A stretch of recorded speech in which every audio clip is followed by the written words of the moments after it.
परेशानियों से डरे नहीं, उनका सामना करें। गौतम बुद्ध कौशाम्बी नगर में रह रहे थे।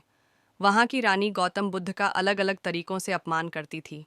रानी ने अपने कुछ लोग बुद्ध को अपमानित करने के लिए और परेशान करने के लिए उनके पीछे लगा दिए थे। रानी के आदेश पर वे सभी लोग बुद्ध का विरोध कर रहे थे, लेकिन बुद्ध ने किसी से कुछ नहीं कहा। उस समय बुद्ध के साथ उनका एक शिष्य भी था, उसका नाम था आनंद। आनंद ने बुद्ध से कहा, मैं लगातार देख रहा हूँ कि ये लोग जानबूझकर हमारा अपमान कर रहे हैं। जहाँ हमारा अपमान होता है, ऐसी जगह हमें नहीं रुकना चाहिए। बुद्ध ने आनंद से पूछा, हम कहाँ जाएंगे?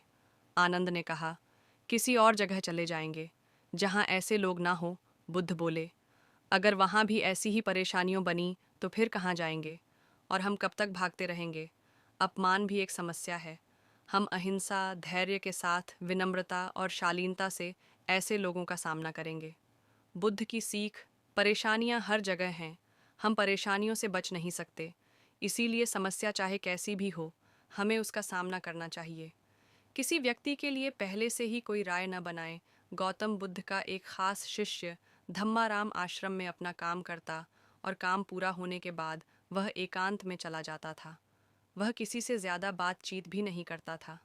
जब धम्माराम एकांत में ज़्यादा रहने लगा तो अन्य शिष्यों को लगा कि इसे घमंड हो गया है। शिष्यों ने बुद्ध से धम्माराम की शिकायतें करनी शुरू कर दीं। एक दिन बुद्ध ने धम्माराम से सभी शिष्यों के सामने पूछा, तुम ऐसा क्यों करते हो? धम्माराम बोला, आपने कहा है कि कुछ दिनों में आप ये संसार छोड़े देंगे, तो मैंने ये विचार किया है कि जब आप चले जाएंगे तो हमारे पास सीखने के लिए क्या रहेगा। इसीलिए मैंने ये तय किया कि मैं एकांत और मौन को समझ लूँ, ठीक से सीख लूँ। ये दो काम आपके जीते जी मैं करना चाहता हूँ। बुद्ध ने अन्य शिष्यों से कहा, तुम सभी ने देखा कुछ और समझा कुछ। तुम्हारी आदत है कि तुम दूसरों की बुराई करते हो, इसीलिए तुम सभी ने धम्माराम की अच्छी बात को भी गलत रूप में लिया। बुद्ध की सीख, हमें किसी व्यक्ति को ठीक से जाने बिना उसके बारे में कोई राय नहीं बनानी चाहिए। अगर कोई अच्छी बात सीखना चाहते हैं तो घमंड छोड़ दें। एक दिन बुद्ध के शिष्य आनंद ने पूछा, आप प्रवचन देते समय ऊंचे स्थान पर बैठते हैं और सुनने वाले नीचे बैठते हैं, ऐसा क्यों? बुद्ध ने आनंद से कहा, एक बात बताओ, क्या तुमने कभी किसी झरने से पानी पिया है? आनंद बोला, हाँ, मैंने झरने से पानी पिया है। बुद्ध ने पूछा, तुमने पानी कैसे पिया? आनंद ने कहा, झरना ऊपर से बह रहा था, मैं झरने के नीचे खड़ा हो गया और पानी पी लिया।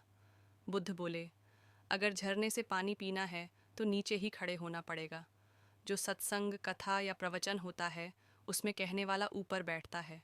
उस कथा का संदेश ग्रहण करना है तो सुनने वाले को नीचे ही बैठना होगा। नीचे बैठने से हमारे स्वभाव में विनम्रता आती है, हमें अच्छी बातों को जीवन में उतारने की प्रेरणा मिलती है।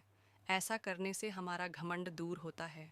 बुद्ध की सीख, अगर कोई अच्छी बात सीखना चाहते हैं तो सबसे पहले अहंकार छोड़ देना चाहिए। इसके बाद विनम्रता के साथ ही अच्छी बातों को जीवन में उतारा जा सकता है।